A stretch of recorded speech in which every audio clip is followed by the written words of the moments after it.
నమస్తే. ప్రస్తుతం మన స్టూడియోలో ప్రముఖ ఆధ్యాత్మికవేత్త ఆస్ట్రోన్యూమరాలజిస్ట్ జయప్రద గారు ఉన్నారు. సో మేడంతో మాట్లాడతాం. నమస్కారం మేడం. నమస్తే అమ్మా. శ్రీమాత్రే నమః. ఆగస్టు మాసం, విశేషంగా శ్రావణ మాసం, సింహరాశి వారి పరిస్థితి ఏ విధంగా ఉండబోతుంది? ఓవరాల్గా ఎలాంటి జాగ్రత్తలు, పరిహారాలు తీసుకుంటే బాగుంటుంది? తప్పకుండా సింహరాశి వాళ్ళకి ఈ మాసం కాస్త మిశ్రమ ఫలితాలే. అంత యోగ్యమైన ఫలితాలు లేవు, కొంచెం మిశ్రమ ఫలితాలు. మిశ్రమ ఫలితాలు అంటే ఏంటంటే, ఒక శుక్రుడు ఒక్కడే వీళ్ళకి యోగిస్తున్నాడు, మిగతా బుధుడు, కుజుడు వీళ్ళు ప్రతికూలంగా ఉన్నారు. రవి కూడా ప్రతికూలంగా ఉన్నారు. సింహరాశి అధిపతి అయిన రవి కూడా వీళ్ళకి ప్రతికూలమే. ఎందుకంటే ఎవరికైనా రాశాధిపతి అనుకూలంగా ఉండాలి, కానీ వ్యయ స్థానంలో ఎప్పుడైనా ఈ గ్రహాలు ఉన్నప్పుడు, రవి ఉన్నప్పుడు ఖచ్చితంగా ప్రతికూలాన్ని ఇస్తే తప్ప అనుకూలాన్ని ఇవ్వడం. అది సింహరాశి వాళ్ళకి ఈ మాసంలో.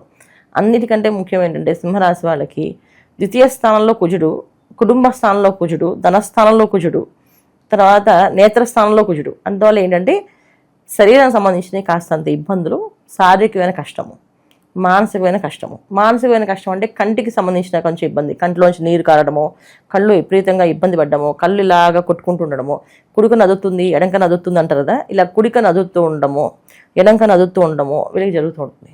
సో కంటిలోంచి నీరు ఆటోమేటిక్గా రావడము ఇవి జరుగుతుంటుంది. దానివల్ల భయపడట్లేదు. కాస్త భయాన్ని మాత్రం అవి అంటే ఏ కళ్ళకైనా అవుతుందేమో అనుకుంటాం కదా, ఏమి ఉండదు. కాబట్టి ఈ మాసం అంతా కుజుడు ద్వితీయ స్థానంలో ఉన్నంతసేపు వీళ్ళకి ఆ ఇబ్బంది ఉంటుంది. అందుకే శారీరకమైన కష్టం, మానసికమైన కష్టం ఉంటుంది. అయితే శారీరకమైన కష్టం ఏంటంటే, డబ్బు కోసం ప్రయత్నం చేస్తారు, తొందరగా ఒక అంతానికి వస్తుందా రాదా, వస్తుందా రాదా అని చెప్పేసి. అలాగే ఒక ఉద్యోగం ప్రయత్నంలో పక్కవాడు సెలవు పెట్టి ఆ ఉద్యోగం వీళ్ళ మీద భారం, ఈ పక్క వాళ్ళు సెలవు పెట్టి అది కూడా నువ్వే చేయాలని బాధ, అలా ప్రతి ఒక్క భారాన్ని వీళ్ళ మీద వేసేస్తుంటారు. ఇది ఒక శారీరక కష్టం. అంటే నైట్ అంతా వర్క్ చేసి మళ్ళీ మార్నింగ్ వర్క్ చేయాల్సి వస్తే పరిస్థితి ఉంటుంది మనది. ఏ రంగంలో పనిచేసినా సరే, సాఫ్ట్వేర్ రంగంలో అయినా పర్లేదు, గవర్నమెంట్ సంస్థలు పనిచేసినా సరే, పక్కవాడు ఉద్యోగం వీళ్ళు చేయాల్సిన పరిస్థితి ఉంటుంది. అది అనుకూలంగా చేస్తున్నామా అంటే అది అనుకూలమైంది కాదు, బలవంతంగా ఒప్పుకునేది అవుతుంది. అంటే ఇష్టపడి చేసేది కొన్ని ఉంటాయి, కష్టపడి చేసేవి కొన్ని ఉంటాయి. ఈ మాసంలో వీళ్ళు కష్టపడి చేసేవి ఎక్కువ, ఇష్టపడి చేసేవి తక్కువ. ఇది ఈ మాసంలో సింహరాశి వాళ్ళకి. అందుకే సింహరాశి వాళ్ళు ఈ మాసం బాగుంది అనడానికి ఎక్కడ మనకి కనిపిస్తుంది? యోగాలు, రాజయోగాలు అని అనిస్తాను కూడా. కేతు సింహరాశి ఉండడం వల్ల ఎక్కువ విధంగా ఏంటంటే, వీళ్ళకి ఒక విధమైన క్రమశిక్షణ అనేది ఎక్కువగా ఏర్పడుతుంది. మామూలుగానే క్రమశిక్షణ కలిగిన వాళ్ళు వీళ్ళు. ఏ పనైనా ఎక్కువ ఆశ ఉండదు, ఎక్కువ అత్యాశ ఉండదు. అంటే ఆశ ఉంటుంది కానీ అత్యాశ ఉండదు వీళ్ళకి. ఏంటి ఎక్కువ యావరింగ్స్ ఉండవు. అంటే వాళ్ళు చేసేస్తే నేను ఎందుకు చేయలేకపోతాను అలాంటి ఆలోచనలు ఉండవు. సరే, వాళ్ళ అదృష్టం వాళ్ళు బాగుంది, నా అదృష్టం ఎంత నేను ఎంత చేసుకున్నా. కానీ ఈ మాసంలో ఏంటంటే ద్వితీయ స్థానంలో కూర్చుండడం వల్ల నేను ఎందుకు చేయలేకపోతున్నాను అని చెప్పేసి ఒకటి. కేతు ఉండడం వల్ల కుజకేతువులు ఇద్దరు కళ్ళకి ఏంటంటే ఖచ్చితమైన నిర్ణయం ఉంటుంది. నేను ఇది చేయలేను, నా వల్ల కాదు, నేను ఇది చేస్తాను, ఇది నేను ఖచ్చితంగా చేయగలను అనే ఒక నమ్మకం వీళ్ళకి ఏర్పడుతుంది. అంటే ఎవరికి ఉపయోగపడుతుంది ఈ లక్షణాలు, ఈ తత్వాలు అంటే విద్యార్థులకు ఉపయోగపడుతుంది. బాగా చదువుతారు, మంచి ర్యాంకులు తెచ్చుకుంటారు. అలాగే సొంత వ్యాపారాలు చేసే వాళ్ళకి బాగా అనుభవం కలుగుతుంది. ఈ వ్యాపారం నేను ఇలా చేయగలను, ఈ విధంగా చేస్తే బాగుంటుంది, ఈ విధంగా మెలకులు నేర్చుకుంటే బాగుంటుంది అని చెప్పి సొంత వ్యాపారాలకి. ఉద్యోగస్తులకు మాత్రం ఎటువంటి ప్రయోజనం లేదు. ఈ కేతువు కానీ తర్వాత కుజుడు కానీ ఎటువంటి ప్రయోజనం ఉండదు. అతి కష్టంగా, ఎక్కువ కష్టమే ఉంటుంది వీళ్ళకి. సో ఉద్యోగస్తులకి చూసుకుంటే కుజుడు ఇచ్చేది కష్టమే ఉంటుంది. కష్టాన్ని ఎక్కువగా ఇవ్వడం తప్ప ఎటువంటి ప్రతిఫలాన్ని వీళ్ళకి ఉండదు. అందుకని ఉద్యోగస్తులకి అంత అనుకూలమే ఉండదు. సో వ్యాపారస్తులకి కాస్త మెలకువలు తెలిస్తే కనుక కాస్త అనుకూలం, విద్యార్థులకి అనుకూలం. ఇది సింహరాశి వాళ్ళకి. వైవాహిక జీవితం పరిస్థితి ఖచ్చితంగా అంటే ఇప్పుడు ఎవరికైనా సరే ఏ స్థానంలో వాళ్ళ సింహరాశిలో పాపగ్రహాలు ఉన్నా, శుభగ్రహాలు ఉంటే శుభ ఫలితాలు, పాపగ్రహాలు ఉంటే పాప ఫలితాలు వస్తాయి. అయితే రాశిలో కేతు ఉండడం, దానికి ఆపోజిట్ ఎవరున్నారు? రాహు ఉండడం.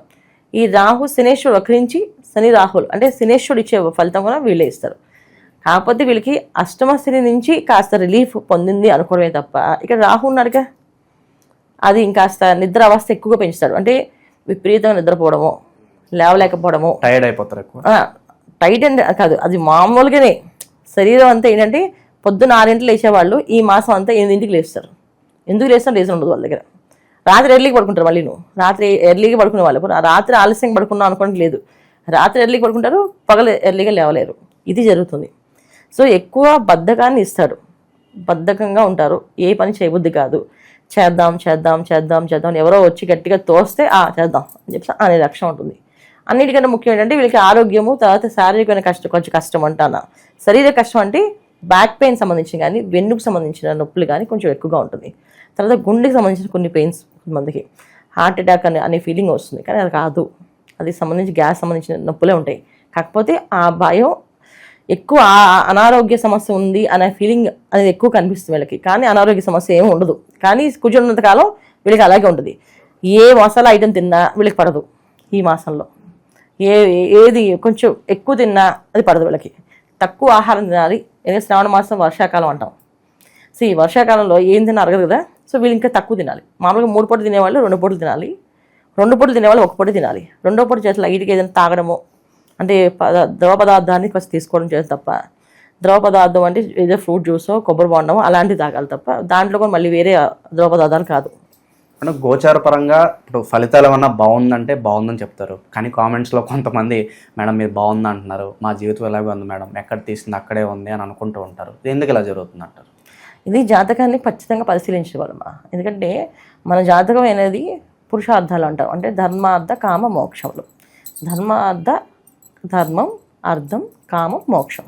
ఈ ధర్మార్థ కామ మోక్షాల స్థానాల్లో ఏది పడిందో, ఒకవేళ రాశి పడినా ధర్మంలో పడితే వాళ్ళ జీవితం ఒక విధంగా ఉంటుంది, అది కామంలో పడితే అది ఒక రకంగా ఉంటుంది, అర్థంలో పడితే ఒక రకంగా ఉంటుంది, మోక్షంలో పడితే ఒక రకంగా ఉంటుంది. సో వీళ్ళు రాశి ఎక్కడ పడింది, తర్వాత రాశి అంటే చంద్రుడు ఉన్న రాశి, అంటే వీళ్ళు పుట్టినప్పుడు చంద్రుడు ఎక్కడున్నాడో దాన్ని రాశి కింద లెక్కేస్తాం.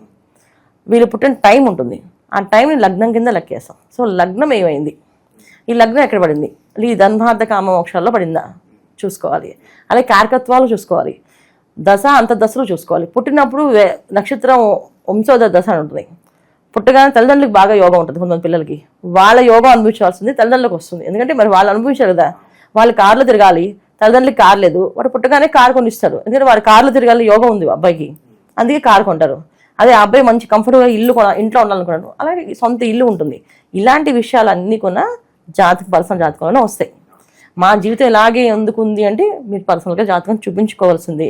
చూపిస్తేనే మీరు పూర్వజన్మ ఏం చేశారు, అసలు ఈ జన్మ ఎందుకు తీసుకున్నారు, ఈ జన్మలో మీరు ఏం చేయాలనుకుంటున్నారు, అది భగవంతుడు నిర్ణయించి వస్తారు. భూమి మీద ప్రతి ఒక్క మనిషి భూమి మీద రావడంతో ఒక ఆశయంతో వస్తారు. ఆ ఆశయం అనేది ఏంటి అనేది తెలుసుకోవాలి. అలా తెలుసుకోవాలంటే మన జాతకం చూసుకోవాల్సింది. అంతేగాని మన గోచార ఫలితాలు మన పర్సనల్ జాతకానికి ఎప్పుడు కూడా అంటే పర్ఫెక్ట్గా మ్యాచ్ అవుతాయని కాదు.